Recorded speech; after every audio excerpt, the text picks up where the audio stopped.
Good evening, Evergleam lovers around the country and all the ships at sea. My name is Tim Kaczynski. I'm from Manitowoc Public Library. I'm briefly going to be your host tonight. I'm going to turn things over in short order to Barb and Jordan, and they will guide your tour of these collectors from around, and you'll get to know all of them. Just a couple quick announcements because that's what I do. This coming Saturday about programs at the library. We have story time with Santa and flute cake, a festive celebration of music with flute cocktails. So we have the Santa event, which isn't a Santa Lapset event. It is a Santa story time. So you get to interact with Santa, all ages, photo ops with Santa, just not on the lap. And there's a letter writing station, so it goes directly to the big guy himself, so he knows exactly what you want for the holiday season. That's upstairs in new services in the Balkansky room. Downstairs is an hour-long performance by Flute Cocktail, Manitowoc's premier flute choir. And they will be doing seasonal favorites like Rocking Around the Christmas Tree, Have Yourself a Merry Little Christmas, et al. So that is enough for me. Now, I'm going to let everyone introduce themselves. I'm going to switch over to taking myself out of the picture. You'll still be able to hear me. Also, I wanted to let you know, if you have comments or questions throughout all of this, just type them into your comments bar on either Facebook or YouTube, and I will relay them to our lovely guests this evening. So let me take myself out. And let me switch over to a different mode. Hi. Barb and Jordan, why don't you introduce yourself to the Evergleam loving public? Hello, everyone. I'm Barb Bundy-Jost, president of Manitowoc Aluminum Kitsch-Mas Inc, better known as Mackie. And I'm Jordan. I'm Jordan Kabat. I'm the vice president of Mackie, and we work together with a small group of people to put on Evergleams on 8th every year in downtown Manitowoc. And part of that display is what you see behind us. 10 years, started in 2015, it's 2025, 10 years. Traditional gift is aluminum. Seems appropriate, doesn't it? Very appropriate. All right, we're thrilled to get this party started. So we'll introduce some more people. Right. So this year in years past, we've done this show before. We've done a virtual show since 2020. And the last maybe 4 years or so, we've had guests come on our show, people who worked at Aluminum Specialty, people who were there firsthand and had stories to tell about making these trees here in Manitowoc at the Aluminum Specialty Company. And this year we thought we would switch things up a little bit and try something new for our 10-year anniversary, since we've done that a number of times now. So this year we've invited on a few different people, some collectors from across the country, and we're going to go and visit them in their homes, see some of their trees, hear some of their stories, and get a different perspective on aluminum trees and aluminum tree collecting that we don't normally get to experience through Evergleams on 8th. So let's, without further ado, let's dive in. So who do we have first? Should we go with Jerry since he's on top? Jerry's on top. Let's go with Jerry. Hi, all. Go. Hi, Jerry. How's everybody? We're great. Tell us a little bit about yourself, because you're the second Jerry Walk.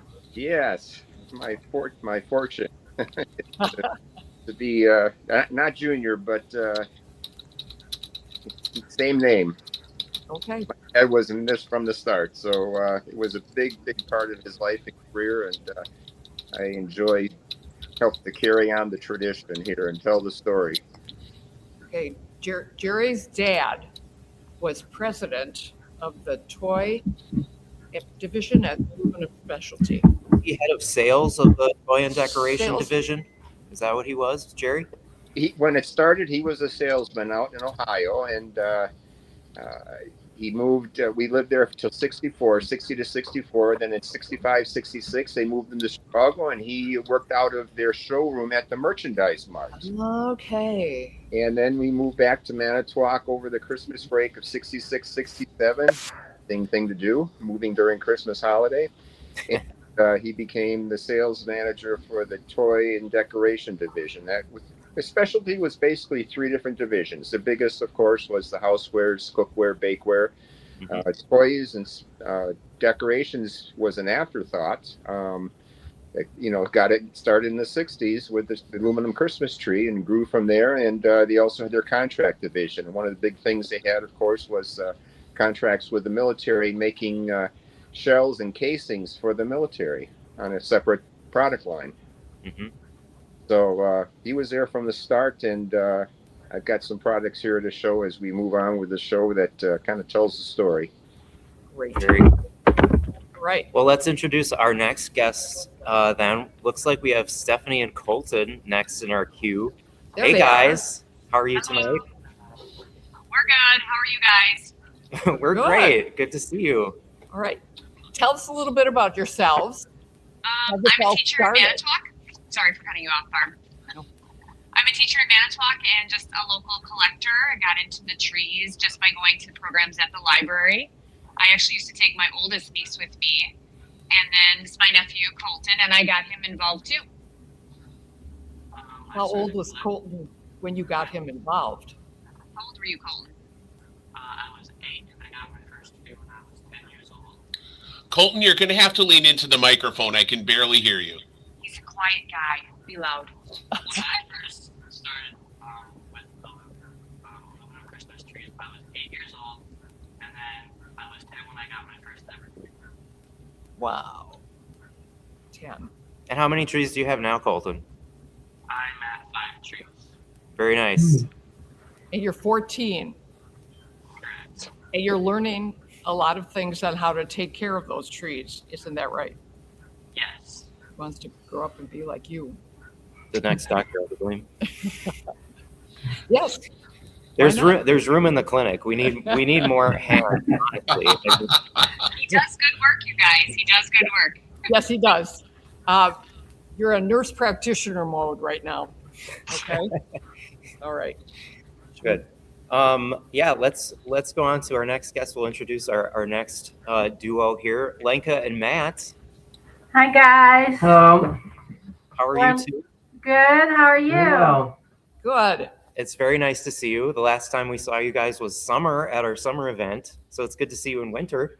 and you Yes, likewise. and the event was so much fun. Thank you for organizing it. Well, Thank you for thank coming. you always come in Absolutely. and then pitch right in and help. We're grateful. That's So here nice. we are. Let us tell a few words. We're from Ohio. Well, Matt was born here. I was born in former Czechoslovakia in Europe. We live here in Ohio now. We bicker 24/7. That's our main staple. We love to travel, and currently we have 4 aluminum trees that we would love to show you today. I can't wait. Very exciting. Very fun. All right. Well, So what was it? I mean, you guys are external to Manitowoc and not, directly interfacing with Evergleams on 8th every year. What was it that got you guys interested in aluminum trees? Like what was it that drew you to them initially? And we can get in more in depth in that story later, but maybe Sure. just initially, like what was it was there a tree that you saw, or what was it about them? Actually, when I was in my, I would say mid-20s, I really started getting into history in the mid-century era. Mm. So it kind of went hand in hand. In 2014, I found out about a 1950s museum in Illinois. It's in a town called Park Forest. Okay. And on their website, they had an aluminum tree. So I made the decision to go and visit the museum during Christmas time so I would see the tree. Mm-hmm.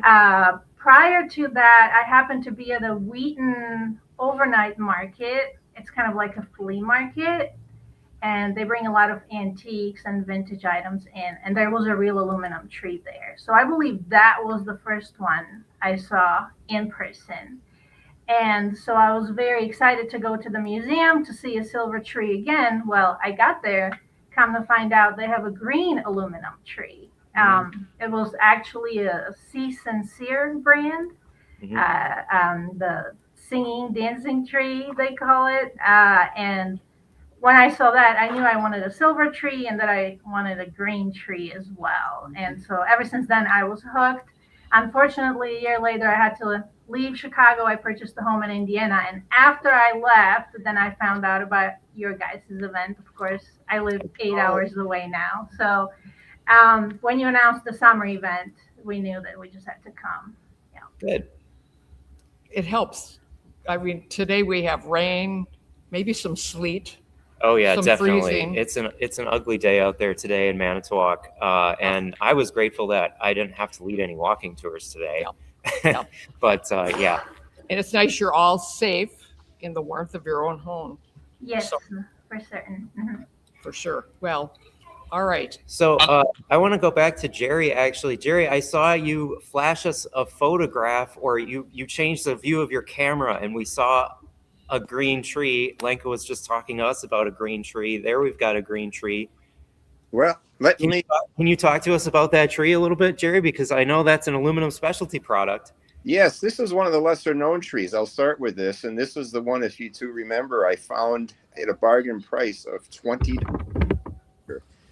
This was one of the polyethylene evergreen trees that they started to include in their assortment, about 64, 65. I remember having one of these in our house in Libertyville, Illinois in 65. And this I found at a Habitat for Humanity Restore location in Green Bay. And we had this in the Shuey building last year on display. So now going back to the aluminum, this is interesting. I'm going to talk about our little 2-footers now. Oh, no. Lenka, here Get we out go. of my way. Darling. That is You see beautiful. what color that is, right? That is a green. Yes. Wow. And let me move over. Of course, I'm being in Green Bay. What would you like to see Love that. besides Green and gold. green and gold, right? But okay. Last little drum roll here. I'll save the best for the last. Oh, there it is. Oh, I'm screaming inside. You know what color that is, right? Pink. Pink. It's beautiful. It's flamingo pink. It is flamingo pink. according to the sales literature.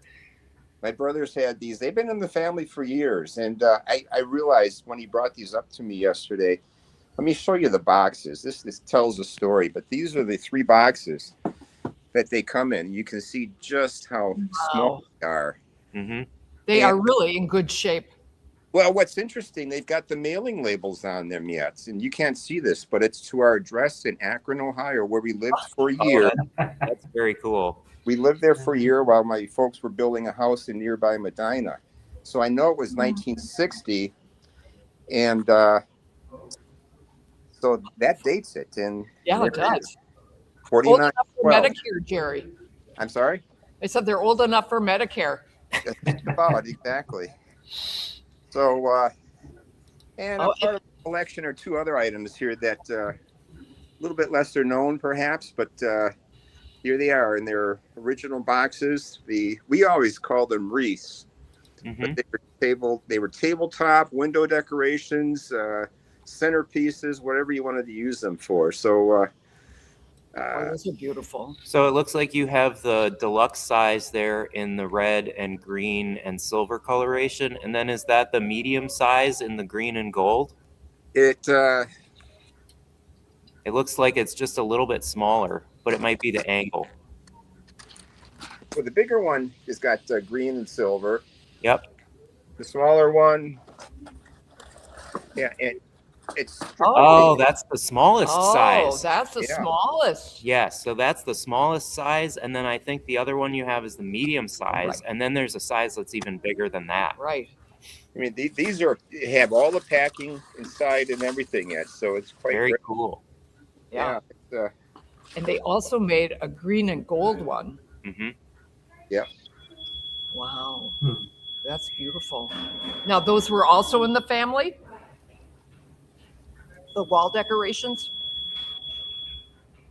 Jerry?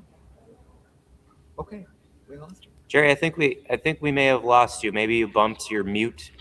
Maybe you muted your microphone. He did. Yeah, I did. Sorry about Oh, there we go. All right, you're back. You're back. You're back. It doesn't matter. Now that you're back, it doesn't matter. Problem solved. I thought it was interesting that he had these 3 2-footers sent to him in 1960. And, he lived in Akron, and that was, Jordan, you and I have talked about how many sales were made through the tire companies, oddly, the Firestones and Goodyear and Good stores, which they were always looking for something new and exciting to bring into stores because they had stores in the front. You think about that store in the 1100 block of Washington Street, Manitowoc. It used to be a Firestone, and they had retail up in front, appliances, stereo, TVs. And Christmas, they brought in all kinds of things, toys for kids, and try to keep people coming into the store. And these trees were a perfect addition, especially, remember the old expression, you build a better mousetrap and the world will beat a path to your door? Well, that kind of sums up what the specialty did. They didn't invent the aluminum tree, but they figured out how to make it saleable and affordable for the masses. Right. And that's the beauty of it. And I thought, well, it's interesting that he had these 2-foot trees to take and use as samples as he traveled Ohio, Pennsylvania, and West Virginia. But they make perfect sense. You go into a buyer or a store to show them your wares. It would take you how long, relatively speaking, to open, to put together a 6 or 7-foot trees. But these 2-footers, you got the idea, and they were easy to carry and put together in a matter of minutes. Well, Right, and you've got a nice spectrum of the colors that were available at that time. Great examples of what the product looks like on a small scale. Yeah, exactly. And show off very quickly. Very cool. They are beautiful. And it's interesting to note that green tree, the evergreen tree, you just picked that up last year. Just last year, yes. Yeah, those are available. They're cleverly hidden all over the place, and once in a while they rear their heads in thrift stores or estate sales. Yeah, and a rare style that is very rare that we didn't even really know existed until that year. So. It was called the Northern Pine. I was looking at the catalog sheet here earlier, and whatever year that was, it doesn't even list this tree. So it came later in the production run, apparently. Wow. I found a 4-foot Norfolk pine like that the same year that you found that one. So it's very cool that they both cropped up in the same year. But really, really cool. Well, should we jump to another household and maybe take a look? Can I jump in just for a second? Of course. Two things, Jerry. How much did you say that the Evergreen set you back again? I'll show you the price sticker. $20. 20 American dollars. Wow.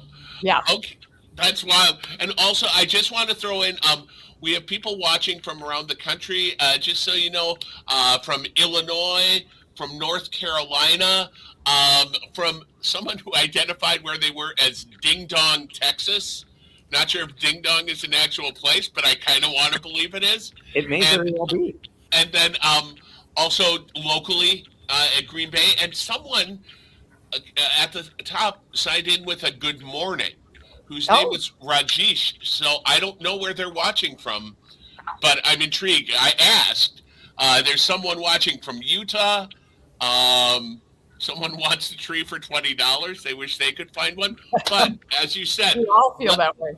Let's move on to who would like to go next, Stephanie and Colton, or Leica and Matt? We can go. Okay. Let's go, Steph and Colton. You're there on the left of us, and let's just take a quick look at some of your trees. Steph and Colton first? Yep. Yeah. Okay. Because it's right there. Sorry, Leica and Matt. I broke protocol and jumped Barb and Jordan. I never should have done that. That was a tactical error on my part. But Stephanie and Colton. Shame on you, Tim. I know. I accept it. I accept my shame. Now, we know you're in the quiet comfort of Aunt Stephanie's house, and we're going to talk about the elephant in the room, which is right behind you. Yep. Your coveted 7-foot tree that you looked for quite a while, didn't you? Yeah, I looked for it, I'd say at least 2 years.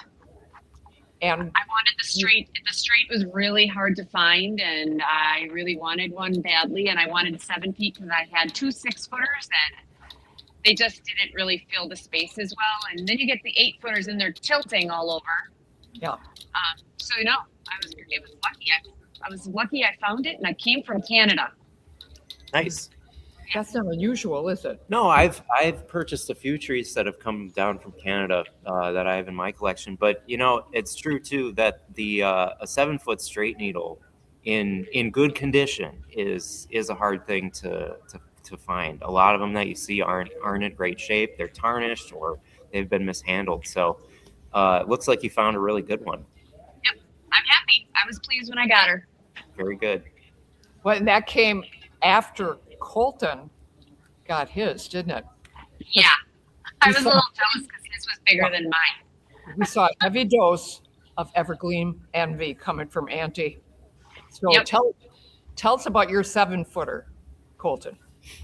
So when I first displayed my trees in downtown Manitowoc, the collector of the group of trees in the public library, Fran, decided that she wanted to give me her first tree for $1. $1. So I bought it off her for $5 actually. She And didn't have change. She didn't have change. Still, it's ranking right up there with that $20 evergreen. Right. Sick deal. Yes, envy.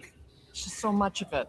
So that tree that you got from Fran for $5 whole is on display at the Shooty building, right next to Auntie's Frosty Fountain. Yeah, I got a 4-foot frosty fountain in the Shooty building. Yep, Steph, how many trees do you have? I have 8.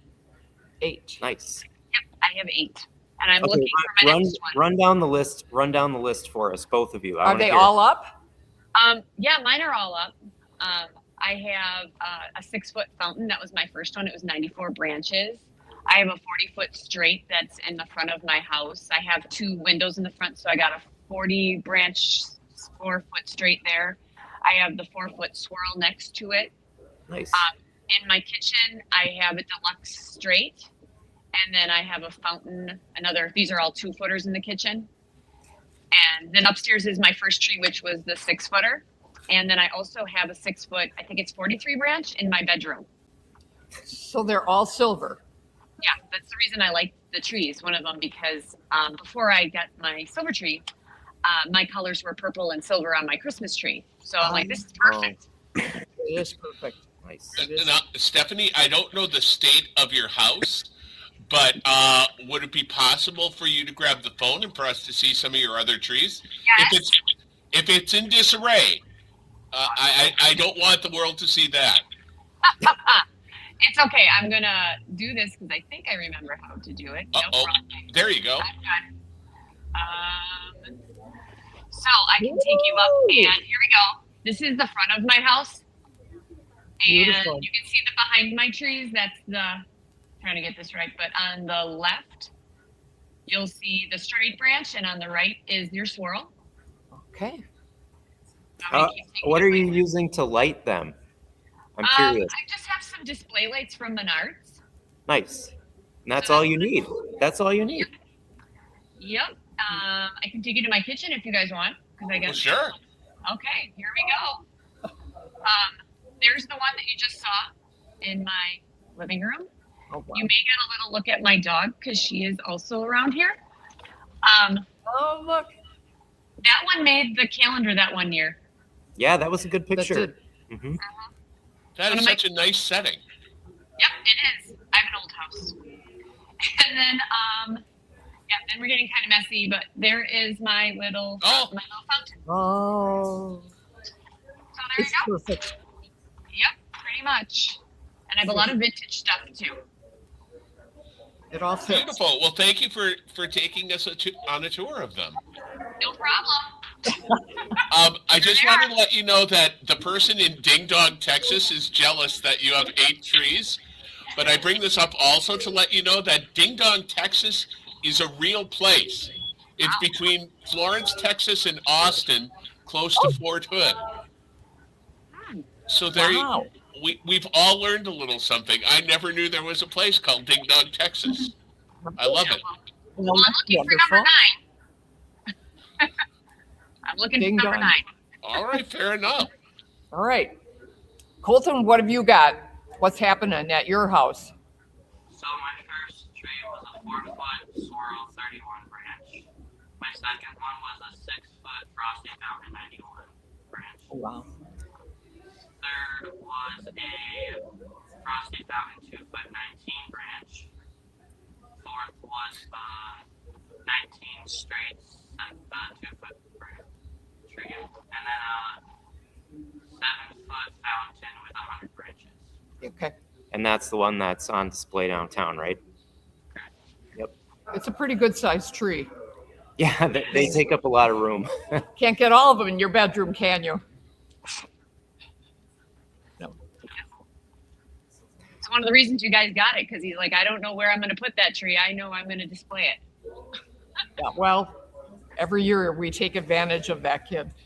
Yeah. So if he can put it on display, we appreciate it. Good job. Very good. Well, let's continue on with the circuit. Let's dive in with Lenka and Matt and take a look at what they've got on display. Alrighty. So we will show you at first. This is our Evergleam. Let's see.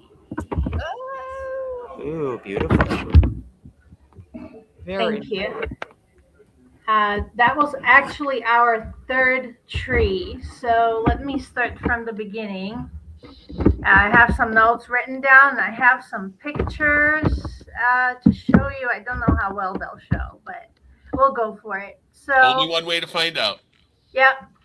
So as a child, when I was growing up in Europe, we didn't have silver trees. We didn't have aluminum trees. Everybody had either a real tree, which was very common, or possibly a little fake green tree. Now, my family were very traditional, so we always had a real tree.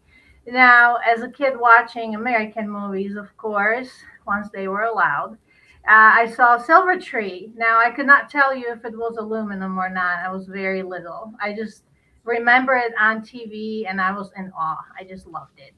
So ever since then, I wanted a silver tree.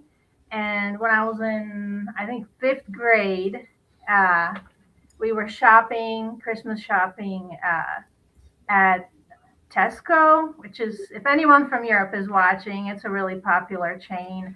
In our country, it used to be called prior to that. Anyway, so here we are, and on the little shelf, there are these tiny silver trees, and I'm going to show you the tree because my sister brought it to me, that one, here in the States. She kind of goes back and forth, so a few years back, she brought this tree for me. So here it is, this little tiny Oh, thingy. look. So that was my first silver purchase. It was a whopping 100 crowns at the time, which would be about $3. Oh, wow. You But that were was my partial dream, come true. Of course, I did want a larger one. And so let me see my notes here for Matt. Matt grew up here. His grandma actually had a little aluminum tree. So we have... They have one of those original color wheels. Yes. So in this picture, you can't see much of the tree, but you can see the boys playing with the color wheel. sure. Okay, yeah. That's a 70s picture. And then I have one on the phone where you can actually see a little more of the tree. Sorry, we're kind of scattered. Some things are printed, some things are digital. Here we go. Yeah, that would be it. That's good. Thanks. It was just there's a lot of glare. Oh, yeah. Oh, yeah, that's hard to see. Yeah, there is a lot of glare, unfortunately. That's okay. So that would be Matt's experience. And so after that, I moved to the States after high school. What'd you find? Oh, that's I better. just A dimmed little it. better. Good. Look at you. Wow. Yeah. That's good. Okay. Wait Thank a you, minute. Vanna. So, as I mentioned in the at the 1950s museum in Park Forest, they had the green sea sincere tree, and that was my second real tree that I saw in person. So I do have a picture of that if that shows. This would be me in 2014 with the green tree. Thank you. That's all with the phone. And so after that, I really wanted to get my own. Of course, in Chicagoland, they are very pricey. And at the time, honestly, hard to find. That wasn't really as popular as it is these days yet. However, after I moved to Ohio in 2017, we were able to find one the first year, and that's our teeny tiny tree that we will show you at the end. The reception in the back of the house isn't the greatest, so just in case we lose you, that's going to be the last thing we show. Okay. All right. Okay. Then in 2018, we were Christmas shopping in a little town called Van Wertz, which is also here in Ohio, and that's where we found the silver forest pine, 6.5-foot tree. For a wonderful $100 we paid for that thing. Original box, original receipt, everything was there. So Wow. that was our first larger tree. And come 4th of July, the next summer, I'm doing my favorite thing, scouting Facebook Marketplace for vintage items. And 4-foot Evergleam pops up for $50. Very nice. So the seller was about 2 hours away from us, and we just met up halfway. And we just got the tree, set it up on 4th of July. It was pretty neat.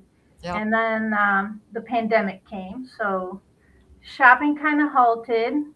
But last year, looking at the Facebook page for the store where we got our 6-footer, I see a little green branch sticking out in one of the pictures. So I messaged them, hey guys, do you happen to have a green aluminum tree? Oh yes, we absolutely do. It wasn't published on their Facebook page or anything, so while nobody knew, we made a way and we went there and we bought the tree. And that's our deluxe green pico, which we will also show you. Very good. Very cool. So that would be our brief history and our trees, and we will show you those trees. And another thing that I would like to show is how we light the trees, because I know sometimes folks ask, what do you do if you don't have a roto wheel? So here, babe, I'll give you this and I'll grab the boxes. I will be right back. While she is running to grab the boxes, someone asked a question, which I'll just throw out there now. Jamie was wondering, is there still an Evergleam Museum in Park Forest, Illinois? And if anyone knows, does anyone know of its address? I never even heard of it. Did I you? I don't know anything about that. There may have been an aluminum. I know there are some aluminum tree collectors down in that area that may have done some kind of display at some point or had something like that, but I don't know of anything like that currently. Okay, fair enough. So, Jamie, if you have any more information, pass that along, what you know about the history of it, if not current. Okay, back to you, Lenka. All right. So the first thing that we purchased is this little kaleidoscope light.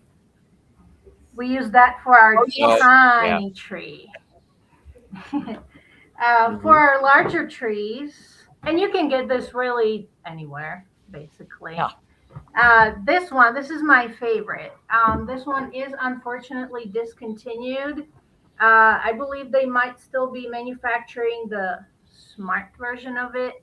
The one we have is a remote control lamp. Okay. I believe you can still find them on eBay. It works really well for us. And the last one, this one is an eBay purchase also. Would be Oh, yeah. this The light. multicolored yard light. Yeah. You get all the. Someone, I'm sorry. Mhm. Yeah, someone recommended this on one of the aluminum tree groups, and we got it, and it also works great. So that would be the lights. And now, if you would like, we can show you the trees. Yeah, actually, I want to see. So the tree that you just showed us a Uh-huh. minute ago, I'm interested to see the decorations you have on it. Yes. Mind Sure. showing us something All right. that looks. We have a laptop, so we'll move really carefully. I like that nice old Santa. Yeah. Oh. So we have, I did bring some boxes here also. We have a couple of jewel brights on here. Mm-hmm. Turn it off, please. We have Noel and Pyramid, and we have a box of shiny brights as well. And that box is divided between this tree and the tiny tree. So let me see if I can show any of the boxes. Let's see. They came prepared. And that last light that she showed you all, I just attached it to a piece of wood, a 2x4, and put it on the floor and covered it. We cover it with Christmas decorations. Yeah, to make it a little steadier. All right, so here. Oh, I think we are losing. Pyramid. This is our box from Jewel Brights. We have several of these. It's probably not bright. Oh, yeah. I need the light. Then here's our shiny bright box. This one actually came from the house across the street when the elderly lady was moving away. I managed to get this one, and then we brought a couple of these from Manitowoc this summer. Nice. Noel. Yep. So that's Very good. mostly what's on this tree. We do also have some foil ornaments, and then these ones are actually from Menards this year. They came up with them, and we figured they would be I was gonna ask perfect. you about those. And they Said have them to in me, all different and- colors also. Okay. Yep. Very And good. we do have a tree topper also. We use a very thin wire to tie it to the top branch, which was already severely damaged from a tree topper, but I think we patched it up pretty okay. Now this tree topper, you can put a light in it, but we don't because we don't want the extra weight, obviously, from the top branch. All right, so now we can show you our main tree as we navigate through the house. You guys ready? All right. It's giant. It takes up a major plate. We go cut it down every year. Cut one of these down every year. Wow, It's it's huge. huge. Kaleidoscope Farms in Ohio, and I'll turn the light on now. I just wanted you to see it lit.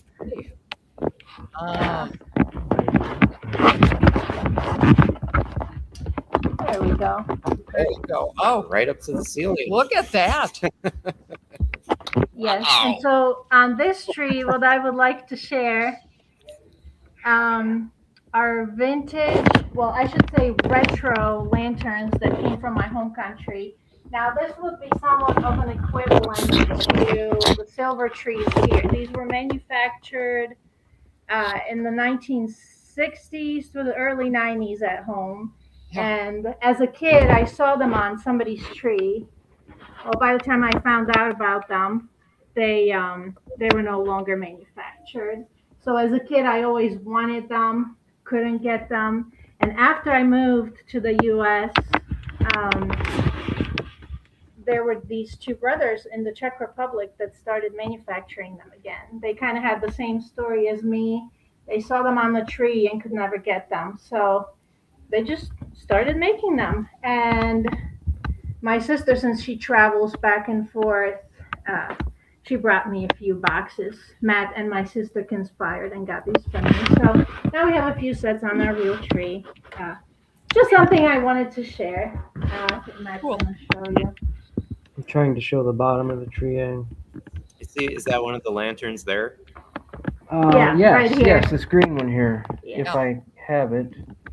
Yeah, so that was, as the aluminum trees are to you guys, this is kind of something very special to me. And I was just beside myself when they started, making them, and I was able to bring some here with me. So now we move to our dining room where we keep our 6-foot silver and green trees.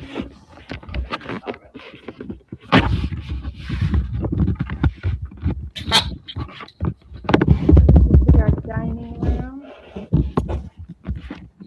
Look at this festive home. I'll turn the lights on. So Green. that is the green tree, pico, Very cool. and there is the silver tree. That's your silver forest. Yes. Yep. I have the box here too. I'll show you with the receipts.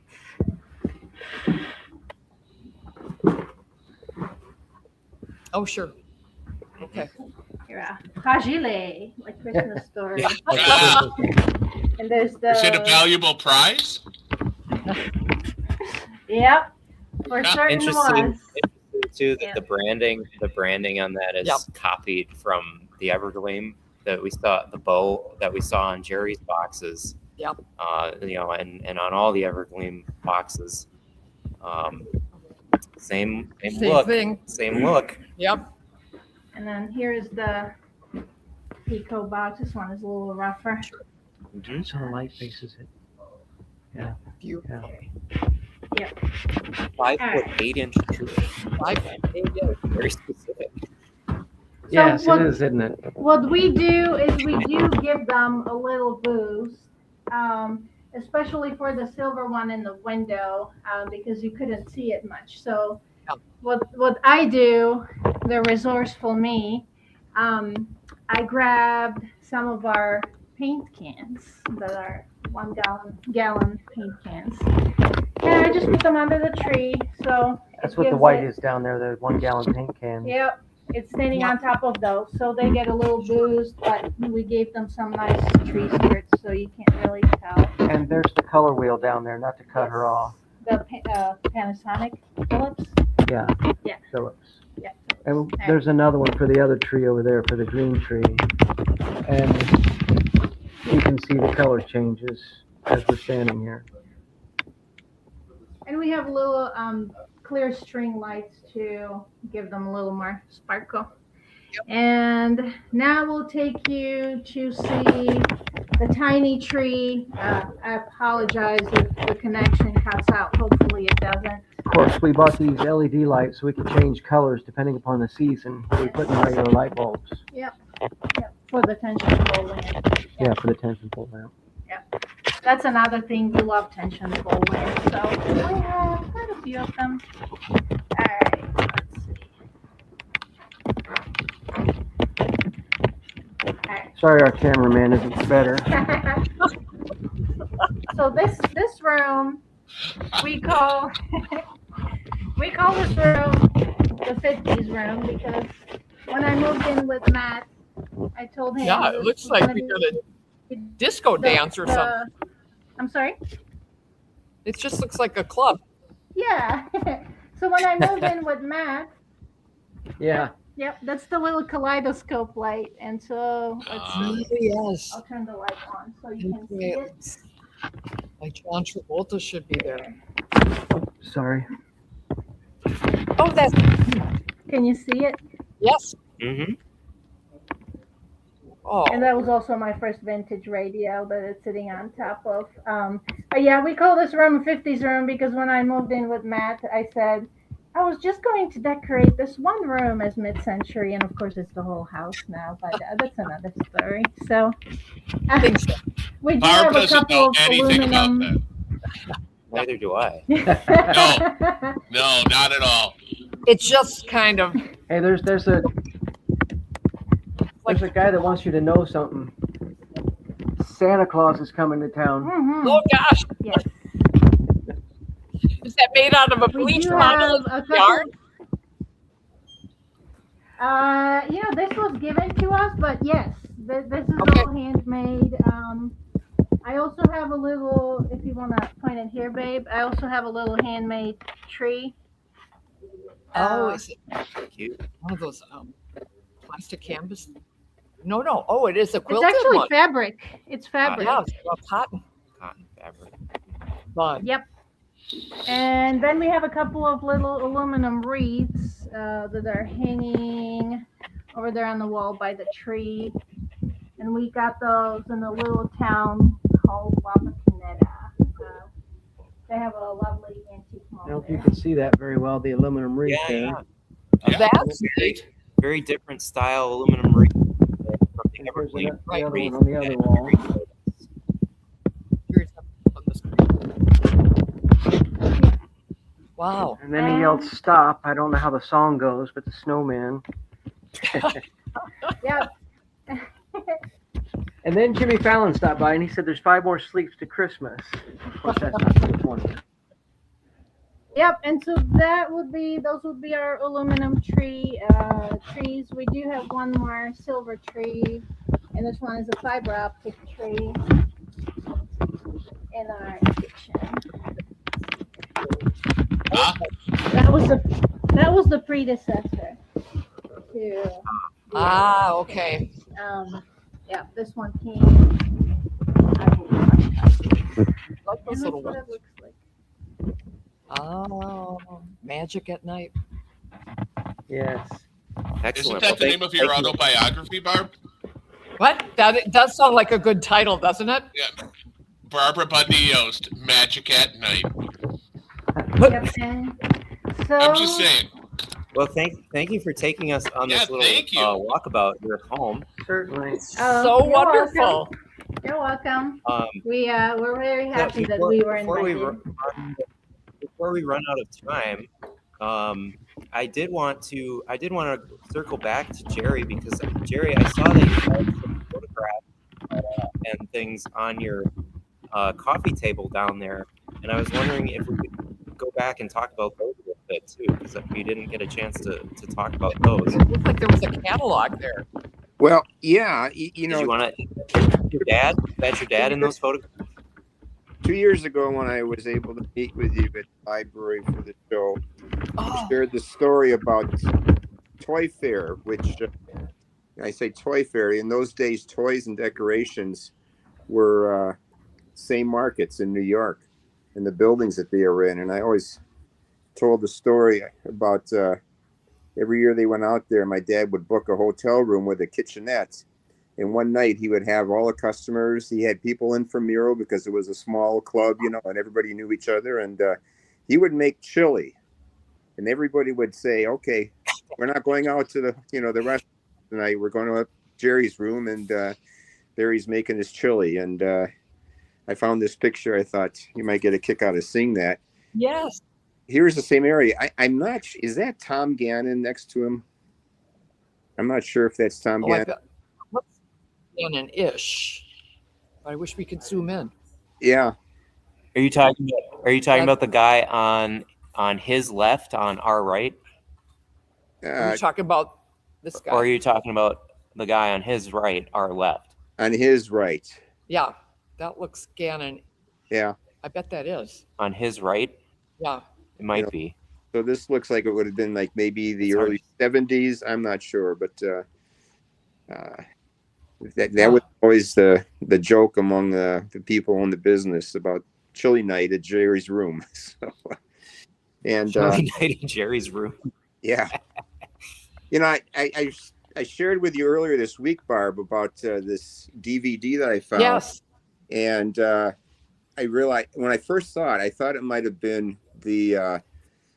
He spoke at the Wisconsin Historical Society sometime maybe 10, 12 years ago.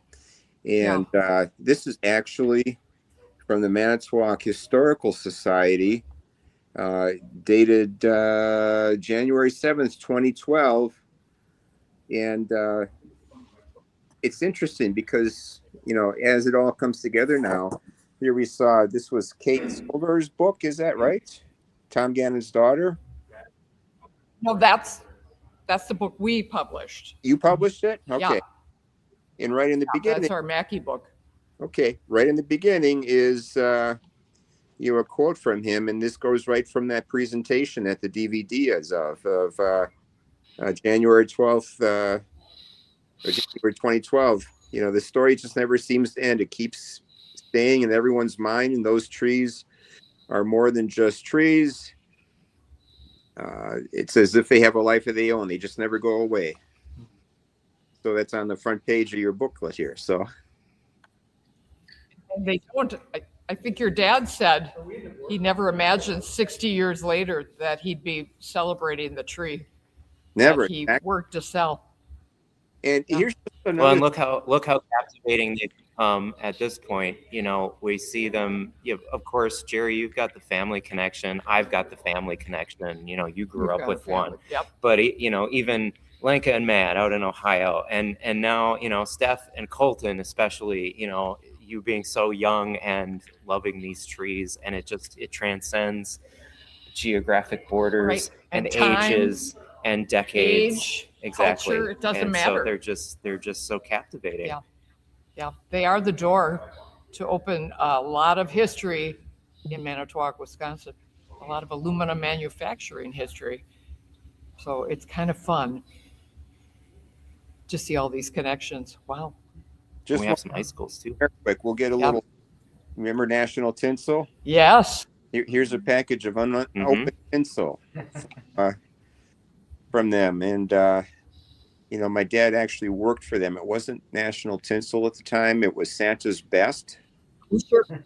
Yep. That was after National Tinsel. Yep, exactly. I think they bought them, and of course, years ago with the Tinsel Factory, the Christmas trees, when Tim Martinez bought the building. Yep. So that's just a little bit of a extra little plug. Look at that. And Matt, that looks like the stuff you have all over your real tree. Little tinsel. Yep. Exactly. Yeah.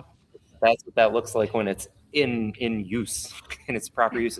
We put together an aluminum tree today. Barb and I put together a Revless tree, a big blue and green 7-foot Revless tree that we're going to be auctioning off on Saturday night at our fundraiser at the Manitowoc Yacht Club. And that thing And tinsel on it's it. huge and bushy. I don't know if you guys are familiar with Revless trees or if you've handled one, but they're very, very full and thick. And that thing had residual tinsel in it. Someone had put tinsel all over that tree. It doesn't make any sense to me. No, it's like why you would it's like put, Steffi putting tinsel on your 7-foot tree.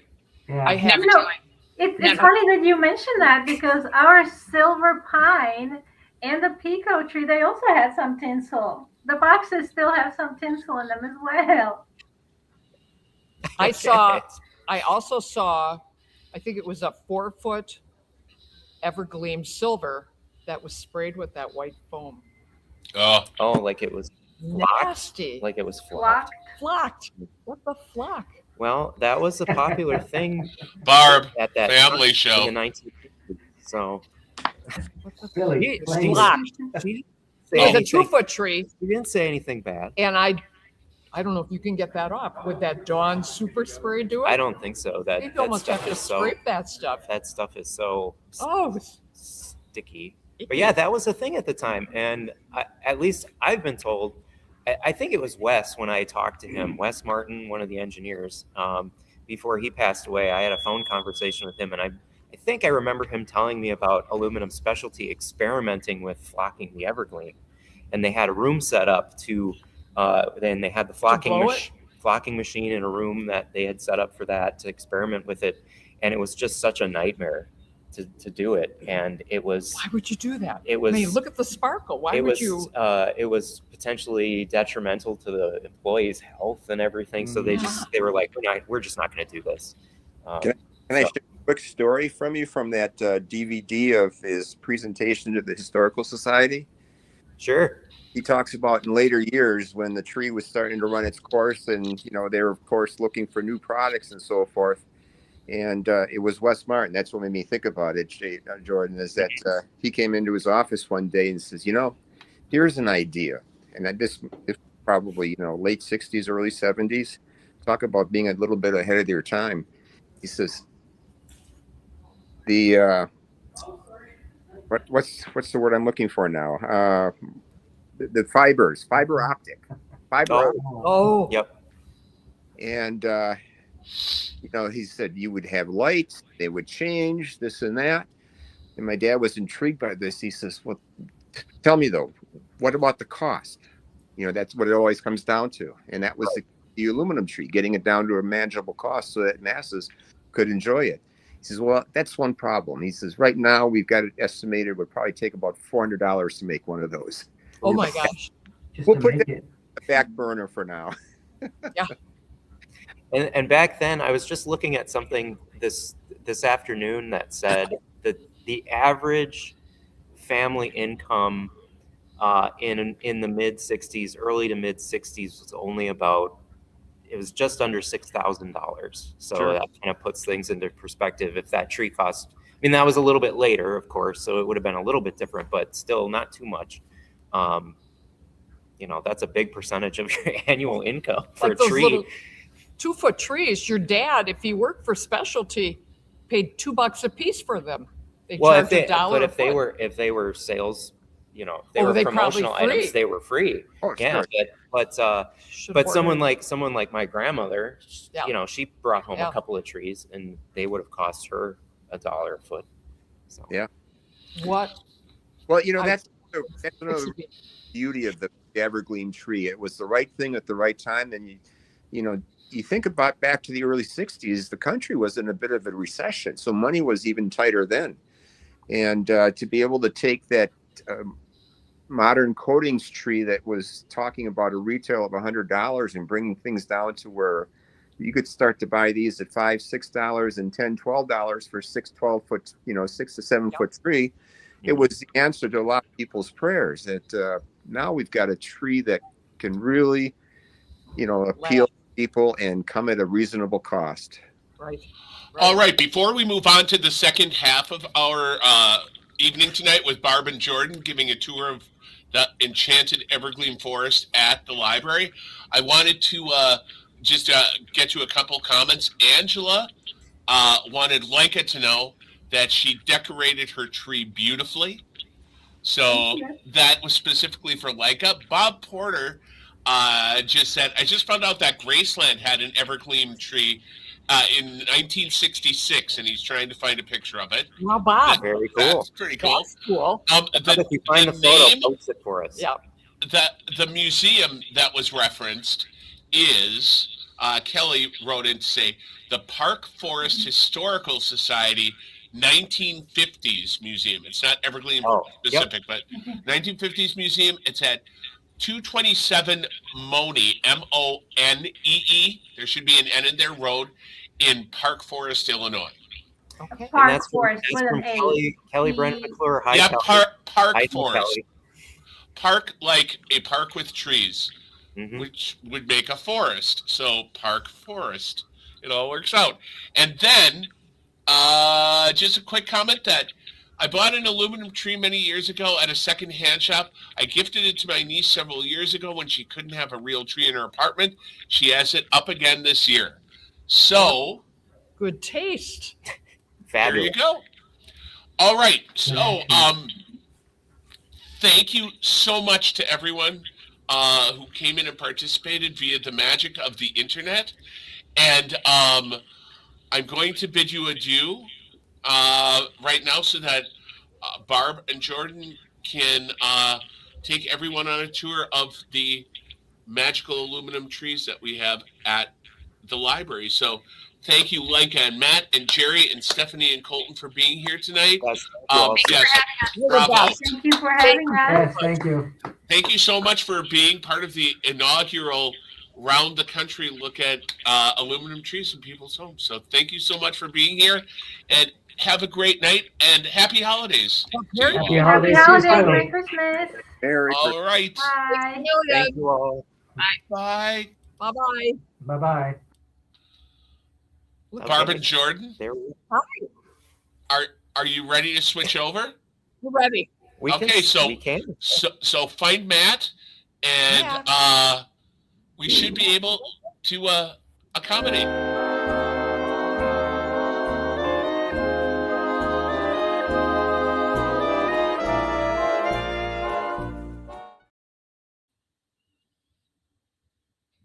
Okay. Barbara and Jordan. Yes, we're ready. Okay, Matt, Max. Max? Can you hear it? Yep. Okay. I can too. All right. Where should we begin? I know where we should begin. Where's that 1959 box that's 10 years and 10? Because We'll start with that one. let's start with that one first. I tried lifting it and it's so heavy because instead of aluminum rods, the early tree was made with steel rod. And that is a Now, I will tell you, handling that rub lift earlier today, this is, while it is heavy, this is heavy, but it is not as cumbersome as rub lift. And so this was kind Max, of the can you answer to tell them that their giant volume needs volume needs to be up. volume needs to be up. Volume needs to be up. So Max, you have to stay much closer to them Max, so that the mic picks them up. Okay. getting my shoulder pads. My grandmother wore this jacket in the 40s. Just an aside, commercial break. All right. So these were the trees that came out in 1959. Yeah. And this is what the boxes looked like. You can see this cool, our 50th year, the 50th anniversary of aluminum specialty, this little badge down here. And so all of the trees, 1959. all of the trees that first year looked the same. They all looked much like this tree here. They were all silver, and they were all what we call straight needle trees. So the needle is unadorned and it comes straight out from the branch rod. I'll take one out and show. Look at how nice that is. Yeah. Fran is our collector friend who puts all of her trees on display for the Manitowoc Public Library every year. This year she has, I think, 50 trees in the display for our 10-year anniversary, and she spent hours and hours and hours over this entire last year cleaning her trees. She cleaned every tree that she put on display this year. Sometimes twice. Yes. 'cause She's they weren't been shiny enough. she's been using Dawn Power Wash, and that's a question that I often get from people on my tours, people at our presentations at the library and whatnot. So Dawn Power Wash is what she uses. I think she soaks the branches a few times in a bathtub or in a shower, and then rinses them off. I use a different chemical. It's a boat hull cleaning chemical called Starbright, and it's rather caustic, but it's very effective. You only have to do one pass. Yeah. well, let me Anyway, tell you. back to the tree. So again, this is what the tree looked like, the box looked like in 1959. All of the trees were silver, all of the trees were straight needle trees. You could get a 2, 4, 6, or a 7-foot height that first year. And these trees required a little bit of assembly, a little bit more assembly maybe than what you would find in later years and what most people are used to these days when it comes to putting an aluminum tree together. It wasn't just a matter of inserting the branches into the trunk.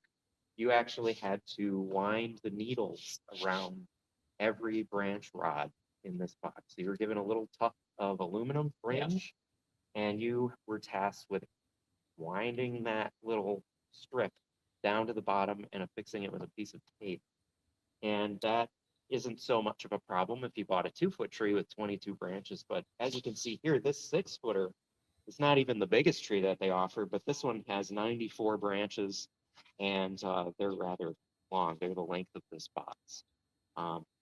That lasted 1 year. Only 1 year. Yeah. Because, well, not only is it a job to take and wind that down, that branch, and attach it 94 to 100 times if you had a bigger tree, but the aluminum was sharp. So you could cut your fingers, and it was not done well not everybody was crafty. No, and not everybody followed the instructions.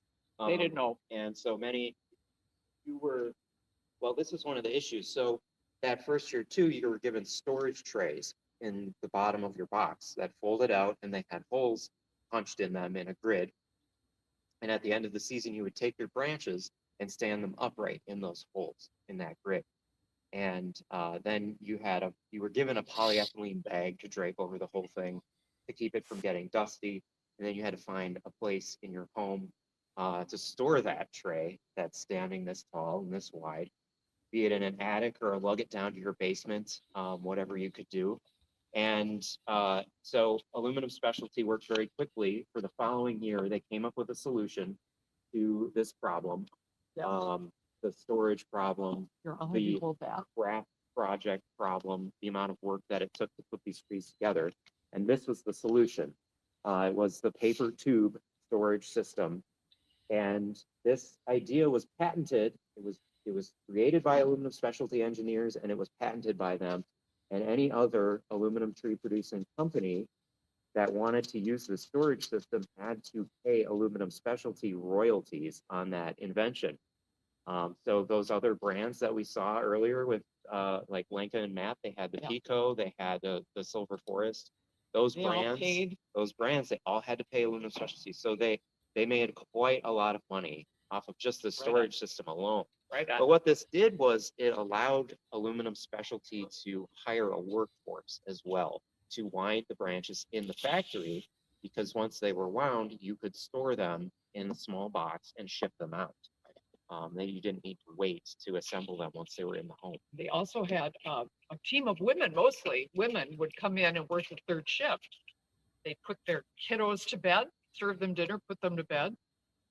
They'd take a little nap, go to work, and work until 7 o'clock in the morning, and then be home to feed the children breakfast, send them off to school, take a little nap, and do it all again. And that probably went from April until the end of October. I think it was March to November, and that was exactly what my grandmother did. My mom was born in 1959, so those first years, that's exactly what she was doing.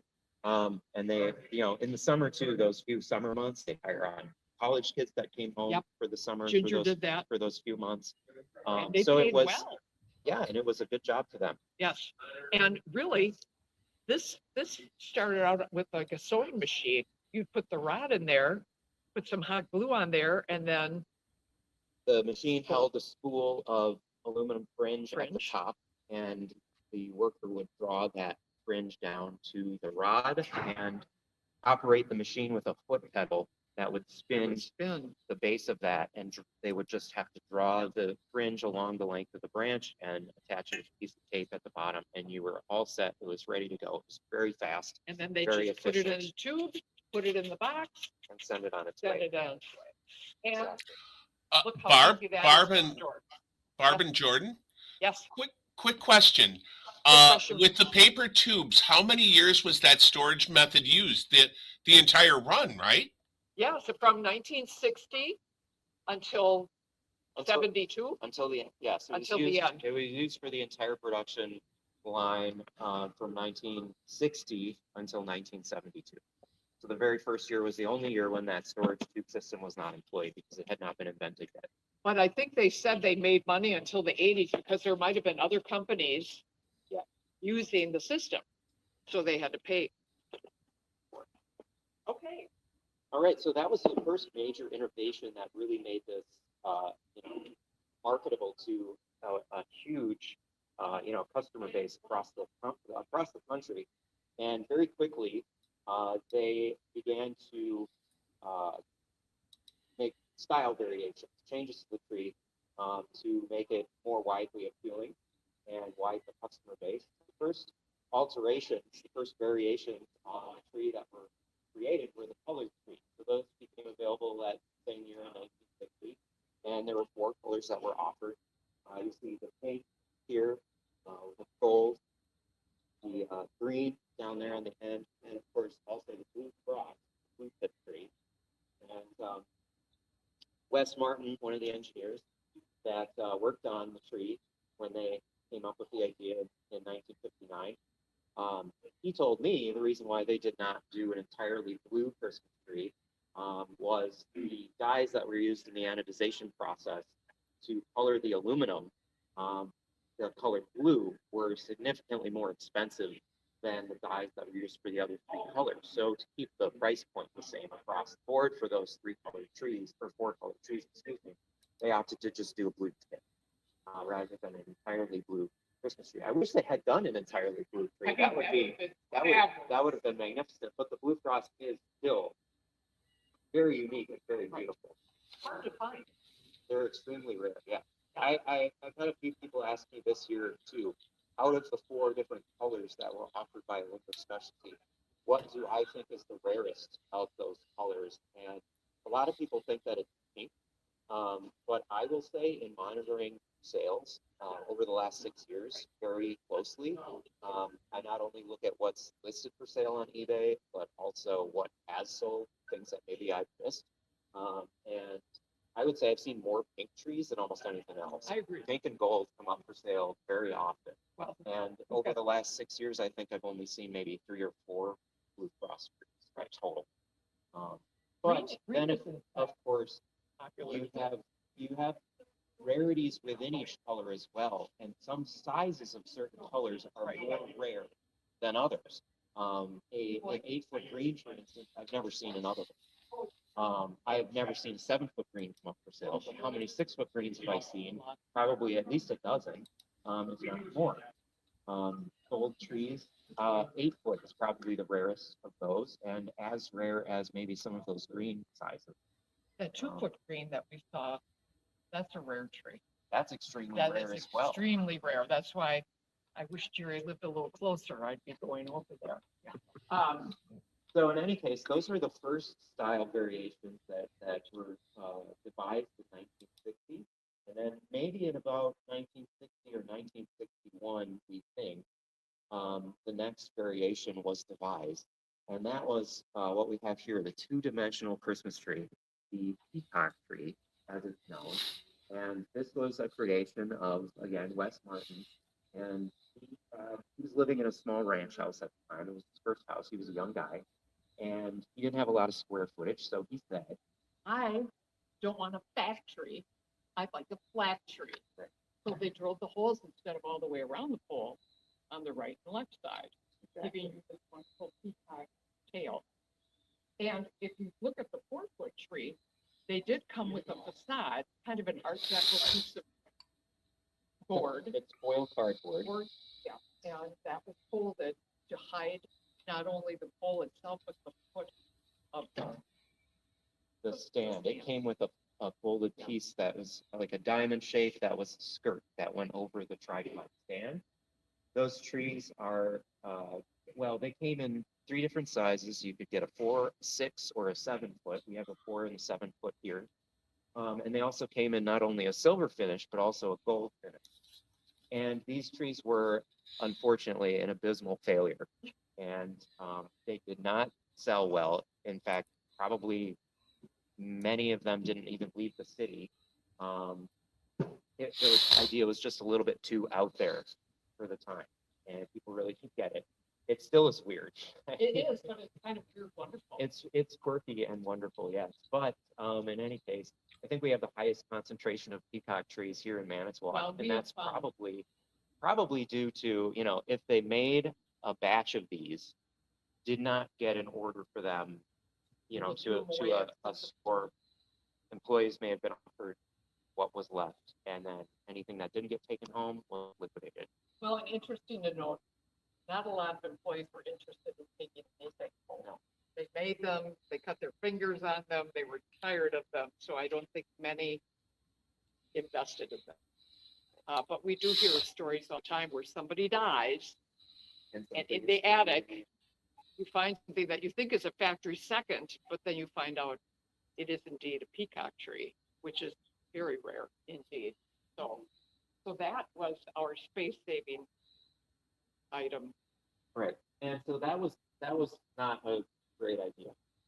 But the following year, 1962, that item number gets reused for a different tree, and basically they went crazy that year in terms of making different variations on the tree.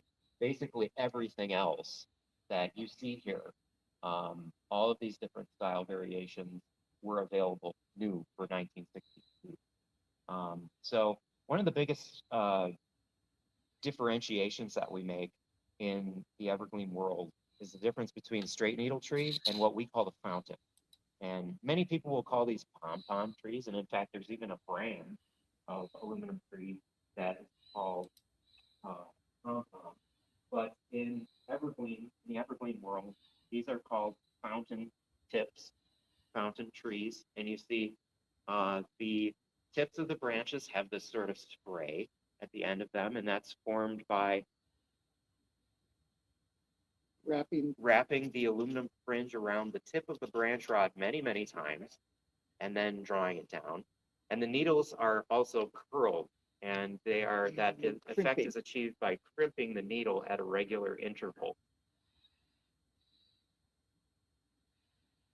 Now this style, the fountain style, would become the #1 best-selling style for aluminum specialty for the entire run of the Evergleam line from 59 all the way up until 72. My grandmother had one, a 4-foot fountain. 4-foot fountain. She just loved to festoon with different colored balls. So another variation, so many different variations arise from the fountain style specifically. One of those we have here, this is the swirl, and this is essentially the same thing. It has curled needles, but you see at the tips of the branches, we don't have that fountain spray. So they just wind the aluminum fringe around one time at the tip and then draw it down to the base of the branch, and you have a completely new style, the swirl. Another variation on the fountain is the frosty fountain. We have one of those over here. You see here, it has these fountain style branches, but it has a very different finish. And this was achieved by embossing the aluminum and impressing a modeled pattern into the needle. And you get this sort of icy finish that catches the light in a very different way. So this effect was applied not only to the fountain style tree, but also to a straight needle tree. And we have some of those back here. We have a 6-foot and a 4-foot frosty pine. So these are straight needle trees with that embossed pattern. Those are actually fairly rare trees. They only came in 3 different sizes, 4, 6, and 7-foot height. The frosty fountain was a much more popular tree, and that came in heights from 2 to 8 feet. Should we go down to? Sure, let's go down there. Talk about the phone line. Yeah. Because Weight Watchers, Jenny Craig, GLP-1, they're all weight loss. Aluminum Specialty figured out that if we take a 7-foot pole and put a 4-foot or 4-foot tree branch on it, you're going to reduce the diameter of the tree, and they have something called the slimline. So I would say that one's on the Nutrisystem plan. But it is delightful. Yeah, and of course, using it's another variation of the fountain style tree. And so this was the space-saving option for 1962 that took the place of the peacock as a more narrow option for narrow window displays or small square footage. These came in 3 different heights as well. They came in a 3.5, 5.5 foot swim line, and also the 6.5 foot swim line that we see here. And I think what's kind of cool about, I think Aluminum Specialty always reuse products, and they also work locally. All the tree poles came from Algoma Dowell Company. All the boxes came from Weyerhaeuser, and all the aluminum is Reynolds. And if the dowel drilling machine broke during the drilling process, instead of getting a 55 branch tree, you might have gotten a 53 or a 52. And they would just stamp out the number 55 on the box and write in a 52. They reused everything. We're not going to throw that away. Just Nope, we're send not it throwing out. anything away. Send it out. We're reusing. Right. We reuse it. Interesting to note, a 5.5 slim will be up for auction at our gala on Saturday night. Yes. Very rare. Yes, along with that rep list that we were talking about earlier, we do have a 5.5 foot slim line that we're going to be offering up for sale at that auction. So If people are interested in the gala, want to make the trip. Sounds like we have a question, maybe. People are interested in. if people are interested in the going to the Evergleam Aganza, how can they get tickets for that? All right, you have to repeat that. How can they get tickets for the Evergleam Aganza? Oh, they can get tickets by going to our website, evergleams.org, evergleams.org. And there's either an events tab where you can find Evergleam Aganza. I think there's a button right on the front page on the landing page that says buy tickets to our Evergleam Aganza. And you can come out, you can bid on the trees. There's an exclusive trolley tour beforehand. There's hors d'oeuvres. Come dressed in your vintage evening wear. There's a prize for best dress. So it's a fun time. It's a Rat Pack party. So while we're back in this area, another variation on the fountain style tree was this tree behind me. And you'll see this is very distinct from many of the other trees that we see here. It has its own very unique silhouette. And Aluminum Specialty not only tried to target the middle portion of the market with the Evergleam tree and making it affordable to the middle class, they also tried to target the to either end of the financial spectrum. And this was the target for the upper echelon. This was a very expensive tree. This is the highest branch count of any Evergleam that was produced for the general market. It's 163 branches, and we call this tree the Silver Supreme.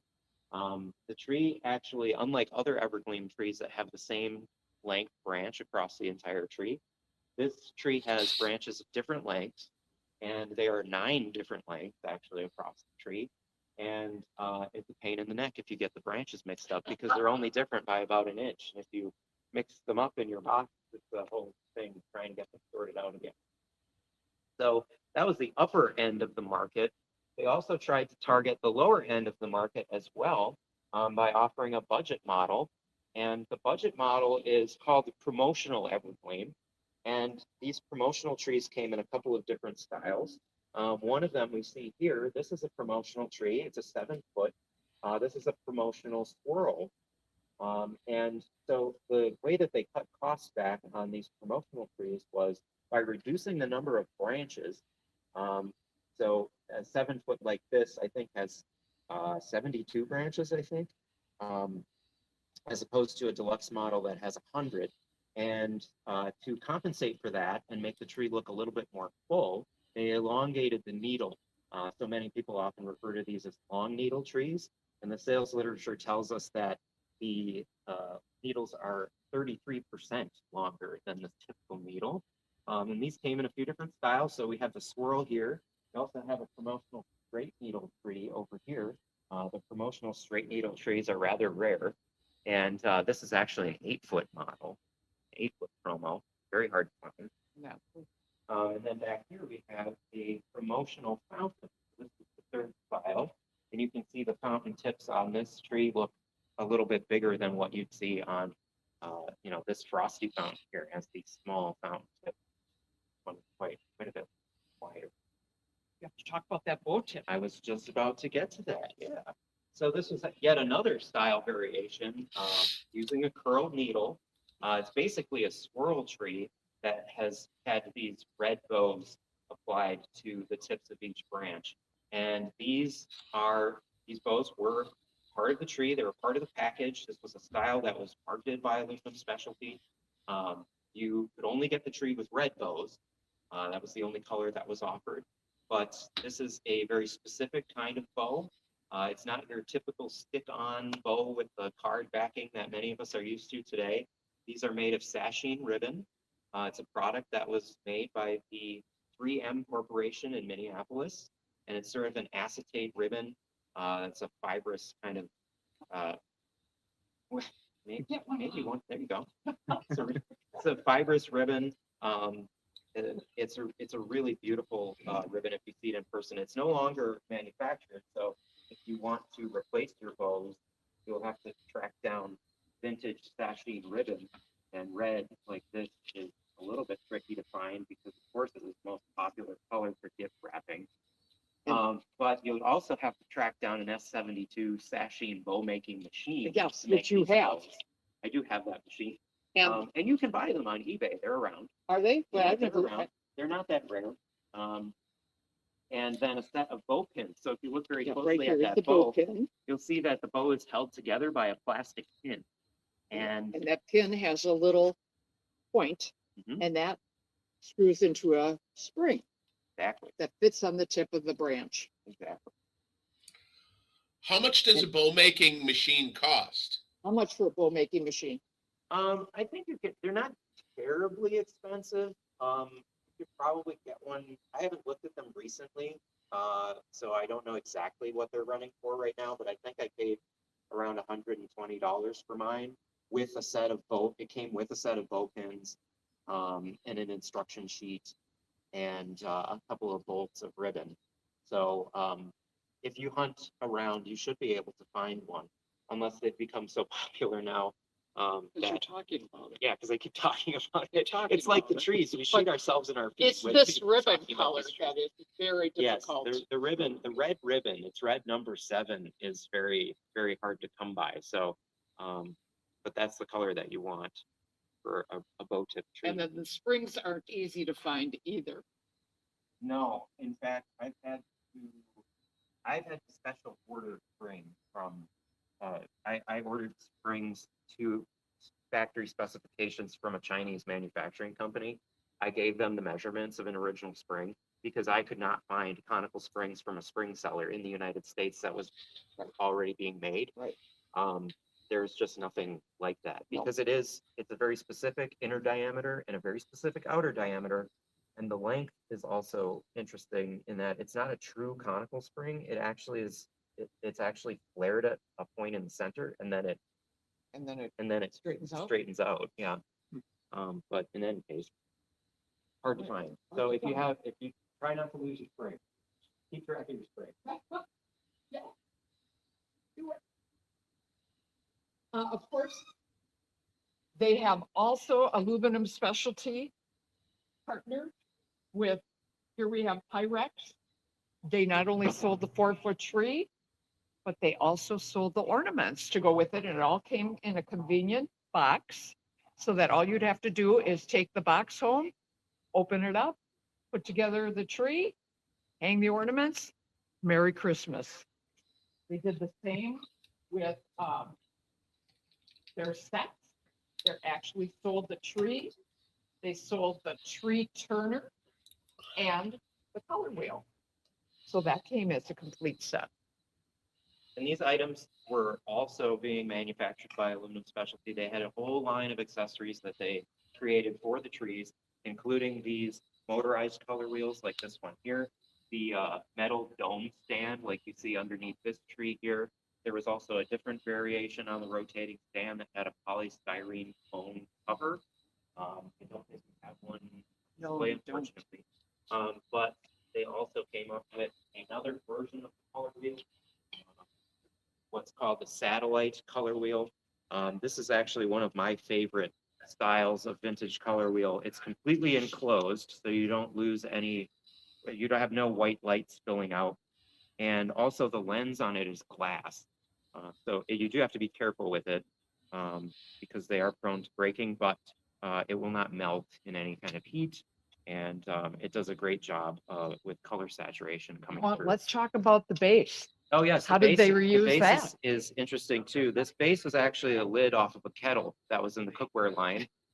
So they did not make this object special for this item. The same is true for some of the 2-foot trees that have a plastic disc base. Let's see if I can find one here. Right there. Here, see, some of these 2-foot trees have a plastic disc for their stand. And I found recently It that says you can see oven. Do not place an oven, it says. because a visible lid in a cookware line. Yep. I found an advertisement for that a few years ago. And prior to that, I had no idea why the base said "do not use an oven."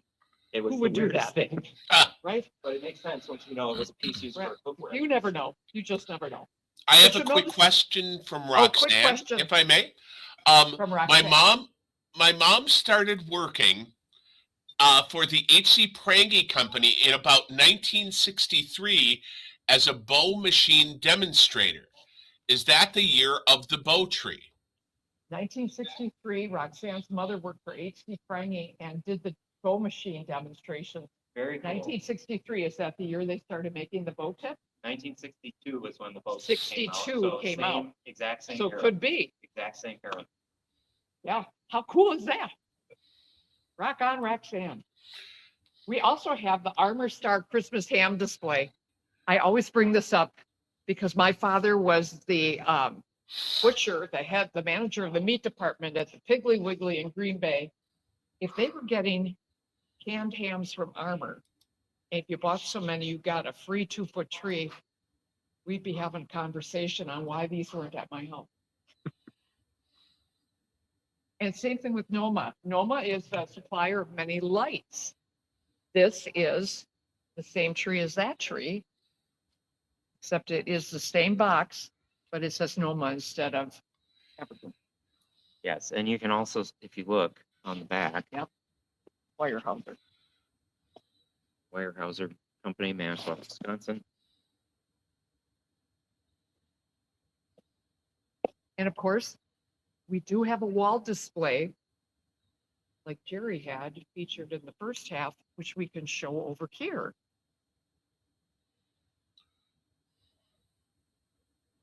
And it is simply the branches put into a metal contrivance on the back to hold them, and then pieces of that metal board that they use for the facade of the peacock tree. Those are magical. They are fun. They're fun. And then, of course, our 10 years of Sparkle, designed by Stephanie and David Carpenter, just for our 10-year anniversary. How fun. And then last but not least, You want to talk about our 14-foot tree? absolutely. We were doing something very much like we did tonight. We had a virtual Sparkle talk, and it was during COVID. So everything happened here, and the public was invited to comment like they are doing tonight. And Pat McCoy said, we have a 14-foot Evergleam.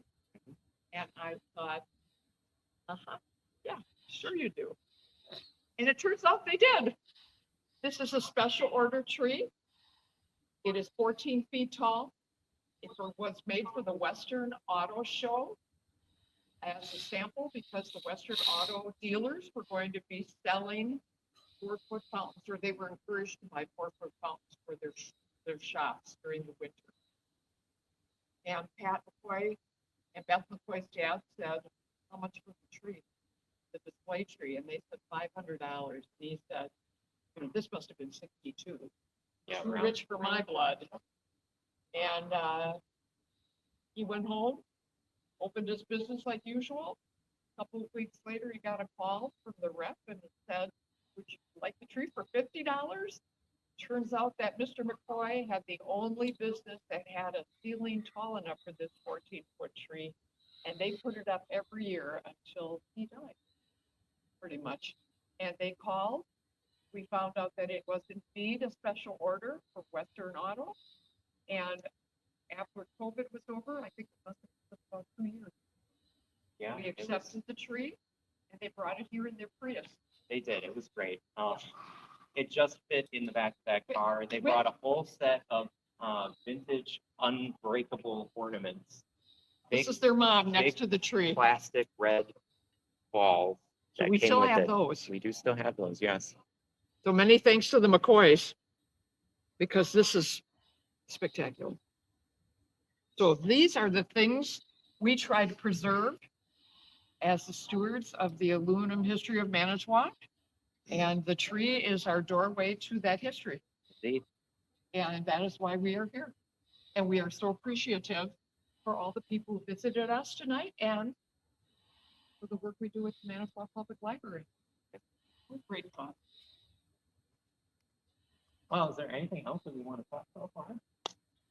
We did a pretty good job. I think we did it. Anybody have any questions? Yeah, are there any other questions out there, Tim? There are no questions currently. No questions. So, any parting remarks from Barb and Jordan? Anybody might go to evergleams.org. We encourage you to become a member. We have great t-shirts for new members. We also have many activities going on. Anything you can do to help support our cause is greatly appreciated. And we cordially invite you to come and visit, like many people do. Our Steve Steer, our steer, is usually here working on a branch and loves to talk to people. So please join us. And we wish you a very Merry Christmas. Yeah. Thanks so much. I'm also offering tours through the Yes. new year. So we've got walking tours still going every Friday through the new year, as long as the displays are up. And I'm also offering private walking tours this year. So if Friday night times don't work for you, you are welcome to book a private walking tour. I work with you in terms of scheduling, and we can come up with a time that works best for everybody. And I can lead you throughout downtown and show you all the different trees and the styles and the stories. Those are, of course, bookable through evergleams.org, just like our Evergleamaganza ticket. So, You'll love it. Go there. indeed. Barb, Thanks so much. Barb, since you can hear me and Jordan can't hear me, correct? Am I correct in thinking Jordan can't hear me? Jordan? Hello? Oh, okay. Let's bring you. Oh, I will bring you back. I'm going to keep the tree cam. I'm keeping both cameras going. The tree cam's going and the Barb and Jordan camera is going. Just a couple of things before we say goodnight. It started with the showing of the 14-foot tree and Adam Aluminum Tree Exhibit. OMG, how amazing, followed by wow instantly. Adam again, we are jealous. And then as you were saying goodnight to everyone, Carrie, this has been fabulous. Thank you. And someone, Roxanne, is really motivated to come and see the trees in person. Come visit, Roxanne. Come on, Roxanne. It's an amazing thing, and it makes these dark days of winter spectacular. You forget how dark it is. It's the best time to be in Manitowoc in winter. It's absolutely beautiful, and like you brought up, the extra sparkle of the trees this year. It's just amazing what a job Fran did with her Dawn Superwash or whatever it is called. I mean, the trees look amazing, and perhaps one of the nicest things we got was from Pat McCoy. Thank you, Barb, for honoring our 14-foot tree and our mother. That's great. And thank you, Pat. Yeah. Pat, you and Beth are cordially invited to come back anytime. We'd love to see you again. Yes. We miss you. Yes. Hop into Prius. Gas is pretty low. Gas is cheap in Wisconsin. I remember when they first pulled up, and I couldn't believe a 14-foot tree wound up here in a Prius. And I drive a Prius. I'm not being, weird and about they were out and about. They were traveling beyond here. They were going places. I don't know how they packed their luggage in that vehicle, but they did. They were going beyond Manitowoc? Yes, they went. They went north. They did a whole road trip. They did over. Wow. They had to go back to Kansas. So that's amazing. And again, a new Ashley. Thank you. Ashley says that this was fabulous, and I think this sums it up, Karen. That's the most amazing tree I've ever seen. She's. Have you come and seen it in Behind person? it. Because when you see it in person, it is really breathtaking. It is beautiful. It is beautiful. It stops people in their tracks. It doesn't matter if it's a 2-year-old on a mission to get to the kids department or a senior walking into the library to read papers. It stops people just to take a look. And that's great. Slows everyone down. Enjoy life. Jaw-dropper. Well, you guys, I was wrong. Jordan, Jordan and Barb, this is the $24,000 question. Okay. What would the 14-foot tree be worth? Wow. It's so hard to say because it is truly one of a kind tree. So there's nothing to compare it to. And, you know, custom corporate models never come up for sale on the secondary market. So they're priceless. It really is. It really is. It's priceless. It's found home. So it's staying put. And that's why people should considering helping to fund a permanent Wacky museum to celebrate all things Manitowoc that are aluminum. There was, I don't know what those boys were drinking that during lunch when they were at Aluminum Specialty. They were down near the river, the water. It was Jerry's chili. It was Jerry's chili. But chili can change the world. Right. Very creative. And I mean, they must have been just having a great time saying, what about this? What about that? And they have the freedom to do that. So I think they are indicative of many of the companies in Manitowoc. We've got some great creative efforts that were happening during that 1950s to 1970s time period that we would really like to showcase someday in a permanent museum, a brick and mortar museum. Yeah. And so we're working toward that. I know it will take some time, but we have some other ideas for mobility and just getting our idea out there. You know, if anybody's got an Airstream out there they want to get rid of, I think an Airstream. Think of that aluminum contrivance carrying trees and great manufacturing items. Taking Manitowoc on the road. On the road again. Mm-hmm.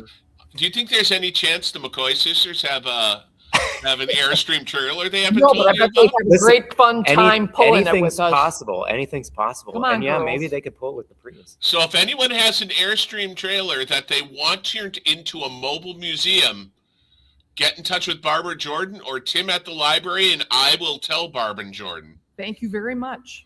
We have ideas. You have a lot of ideas, and they're all pretty amazing. You know, and I've said this before about one of I've said it a lot of times. The idea for the tree, to do it the way they did, you know, and reduce the price, but to create a tree that was so easily stored and so affordable, and coming up with it looking like an actual tree by just changing the angle and the depths of the holes in the dowel is one of the most simple, elegant solutions that I've ever heard of. Richard Thompson said it's simple physics. Just by changing that hole's angle, you can use the same branch and think what that saves in manufacturing and cost. Oh, yeah. But no one did it until they did it. And that's the amazing thing. You know, this little town on Lake Michigan came up with a lot of innovations that are just incredible. From these trees to the subs to the ice machines to, you know, I mean, it's just, it's amazing when you think about what our industrial heritage is. And that's why it's like really so wonderful that we can have this display of the Evergleams at the library, because it really is a complete snapshot of what can be done and what's great about industry when it also has sort of a beautiful design involved with it. Well, and you know, it represents home. We're both born and raised here. Yep. And you're from here. It's so wonderful to know some history of where we came from and what it means to people all over the country. And people come from all over. I think the majority of the people on the walking tours are from out of town. Yeah, I think I've been saying it might be around 70% of our total ticket sales are from Oh, wow. that are outside of the state. I Right. mean, it's probably 80 to 85% are outside of the county, and then a majority outside of the state. So it's a huge number of people that this is drawing from all over the country. And I mean, I have walking tours. I have a walking tour next week. I think 3 people are coming from San Antonio. I just had a guy from Pasadena. We had those girls from Satellite Beach, Right. Florida. Yeah. I mean, Wow. we had people from Nebraska and Ohio and Indiana and Well, everywhere. we have 4 people who traveled from Ohio. They traveled all night, got here at 3:00 in the morning, and took a trolley tour last Saturday. I mean, and they were delightful. They had all They were all had decked out. They They were were decked decked out out. with trees on their Yeah. sweatshirts. Oh yeah. But once you come here and you see this delightful community that is nestled both on the lake and the river, and see what we do here for the holiday, I don't think you'll see anything that There's nowhere else like it. compares. There is nowhere else like it. It's No. just a magic spot. So, Well, I mean, and within spitting distance, you have a World War II submarine in the river and these trees on display at the library. you bet. It's crazy. Oh, you know what? We could we should also, before we say goodnight, because we're closing in on our time, breaking news about the exhibit itself, correct? Yes, tell, Tim, tell. Well, you're on camera. You really should tell. Well, this exhibit was supposed to end January 4th, but by popular demand, we're going an extra week. Oh my goodness! That's true. Like the 11th? The 11th till close on Sunday at 4 p.m. The trees are on display. The trees and everything in the library that Jordan and Barb and their crew has put up is going to be on display an extra week until the 11th of January at 4 p.m. So, if you thought you didn't have time to make it, now you have an extra week to make it. You have an extra week to make it. Make sure you get here. And this is just a great place to be. And it goes beyond the first floor. We do have more trees on the second floor right outside the children's section. We feature a Miro tree, and then we do get those evergreen trees that were created because, was it Wes Martin's? No, Tom Gannon, supposedly daughters. the 2 daughters. One of them loved the aluminum tree, and one of them hated Did it. not. And so he worked to. The story goes he worked to create a lifelike Evergreen. artificial tree, and that's how the evergreen was born. And there are just as many style variations of evergreen, I think, as there are evergleam trees. We saw just one of those. Jerry showed us earlier, but there are so many others, and so many other cool products like we're seeing right now with Max showing us the wall decoration. There's so much stuff out there that I'm sure we haven't even discovered yet. bet. We find something new Every year. Every year there's something new. and so there's always something new Right. with Evergleams on 8th, because we're always finding new stuff It's Yeah. really hidden right in here. attics and basements. And honestly, the job that you guys do on the storefronts at setting a real unique atmosphere for every storefront is spectacular. I don't tire of it ever, honestly. So if you're just sitting around in Ding Dong, Texas, and you were saying to yourself, I don't have time to get to Manitowoc, Wisconsin, hop in the car. You got an extra week to get here. You do. We'd love to see you. And if you would, Dang, ding dong. if you Right. decide to make the unhinged decision to drive up to Manitowoc, please ask at the front desk to see Tim. Yeah. And I'll get these 2 here, because who wouldn't want to meet someone from Ding Dong, Texas? I'm just going to say it flat out. I would love to. If you listen, if you make it to town, let us know. We'll take you for a drink to the courthouse pub. You we bet. Want to meet you. You bet. Oh, a question, not from Ding Dong, Texas, but I agree with what you said. Karen wanted to know, where do the trees go next to display? I mean, it would be at Mid-Mod, right? I mean, that's the next. Next display? Yeah. It probably we're going to be taking the summer off this coming year. Oh, okay. So the next time they will all be on display like this again will be next year's Evergleams on 8th exhibition. So now that extra week really is portentous. It is important. Yes. Yeah. Yep. So if you're close enough to get here, get here. it's worth the trip. It is totally worth it. I can say that even without a second's pause. It is worth the trip coming to see the fantastic trees and the fantastic job that these Maki folks do is absolutely amazing. Oh, look, there's And- Jerry. Here's Jerry and Tom on the tree cam. And thank you, Max, for Yes, Max. for Nice for design. for filling in on this crazy adventure tonight. Since I'm running the control room, since I'm your cruise director, Tim Kaczynski. But I think we'll sign off for this year's edition. Please come and see us by the 11th if you can. Barb and Jordan, any parting words before I play us off?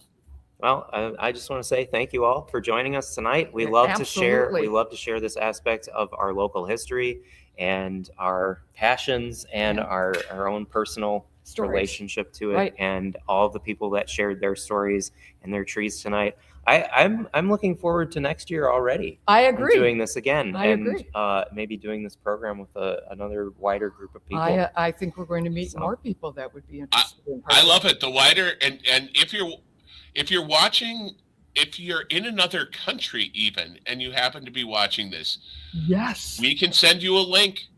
I'd love it if we had people showing off their aluminum trees from a completely different country. That would be wonderful. We do have conversations. When you find the aluminum family of Yeah. tree collectors, Yep. the conversations are rich, interesting, and just make people stop and stare. Well, for a it's while. like They just it's "What?" like any passion, it's like any hobby, any collector. You get a group of them together, and they start talking about item numbers, and Yeah. they start talking about branch styles, and they start, whatever it is. Car collectors do the same thing. People that Absolutely. watch birds do the same thing. People Yes. that whatever it is. Whatever they collect, Right. everything, So they do it. we're a little weird. It is aluminum. Aluminum Christmas Well, trees are a little and- bit niche, but it's Every niche we have a local. is a little weird. It's a local tie. It's a family tie. It's got there's a all reason. kinds of- There's a yeah. reason for it. Who knew But there's that there's something- also a reason why everything niche becomes collectible and people find passion in niches. When I worked for the poster auction house in New York, same exact thing. And I wasn't even aware that people collected vintage and antique posters when I started working there. Wow. And then just to see how passionate people are about it, it's easy to get caught up in it. Mm-hmm. And as When much you as see I a- love posters, Right. they don't draw. I mean, they're great, but these trees really draw you in. Well, and I think when you see a forest of them, well, it yes, makes That's the, really captivating. that is the When you captivation. see a forest of them, and you see all of the different variations that were Yeah. available, all of the different permutations on the design, and how just how scarce some of them are, Yeah. and that chasing that beauty, Yeah. is Yeah. what makes it fun. So it's I'm pretty easy- I'm it's pretty easy why fortunate. people get caught up in it. Oh yeah. Well, when you see the forest, and I guess I'm fortunate in that the forest is what it has been my primary exposure to it.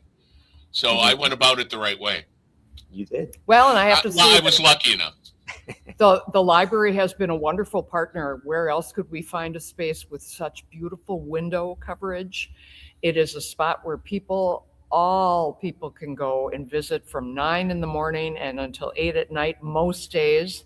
It gives us a public viewing like no other, and we get to do We're fun really things like we're really this. lucky that you guys offer the space Yeah. to us like this. Yeah. Every year. Every year. And so you guys are our biggest supporters, and we want to say thank you. Big thank You're you. welcome. Bumps Thank to you. Thank you. I mean, in my opinion, I can't speak for everyone's, but in my opinion, it's just an absolute no-brainer. Yep. Because it's a celebration of local culture. It's a celebration of local ingenuity. It's a celebration of local history, local manufacturing, and all of it coming full circle with pop culture Yes. Mhm. in about a 70-year time span.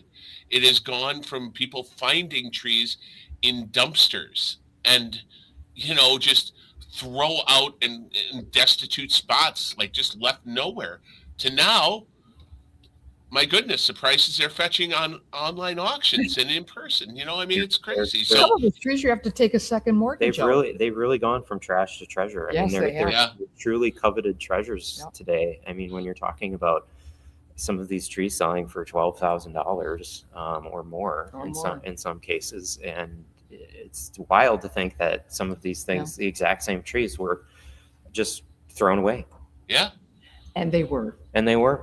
That's not an exaggeration. They No. were truly yeah, thrown out by the thousands. And then there are people like us that go out, and if one needle is left on the ground, you pick it up and you put it in your pocket and you save it.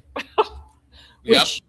I have two big Ziploc. Fran, who owns this collection, gave me 2-gallon Ziploc bags just full of needles, aluminum needles. souvenirs. Sometimes I'll go into stores like at other times of the year, like in July or something, And you'll find one? I'll notice in our where we put the trees in the windows every year, I'll see maybe a needle or two that got left behind. They just sit out there. The remnants are out there. Well, Oh, let's be honest. It's so much easier to put a tree in your house than a submarine. Well, yeah. I mean, I don't have the room for a submarine, personally. I don't think I have the cash for a submarine, honestly. I mean, I don't know. Maybe people are just throwing them away. That's all I'm saying is look for a throwaway submarine. maybe that could be our mobile museum. A submarine? Like an underwater. No, I need more. I need to be A above. mobile underwater aluminum tree museum. I prefer Thank you, Thank you, Captain Nemo. Okay, on that very positive note, I'm going to say we can't get any wiser, so we may as well say goodnight for the evening. Thank you, Barb and Jordan. Thank you, Max. Thanks, Thank Tim. you, everyone who was on the panel. Yep. Fantastic evening, and we're wrapping it up by 7. Have a Merry good rest of your night, everyone. Happy holidays. Whatever you celebrate, go all out, because it seems like the right thing to do. We did. Yeah. Exactly. Have a May your great night. holidays sparkle. Exactly. Bask in the sparkle. Have a great night, you guys. Thank you. Bye-bye. Thanks, Tim.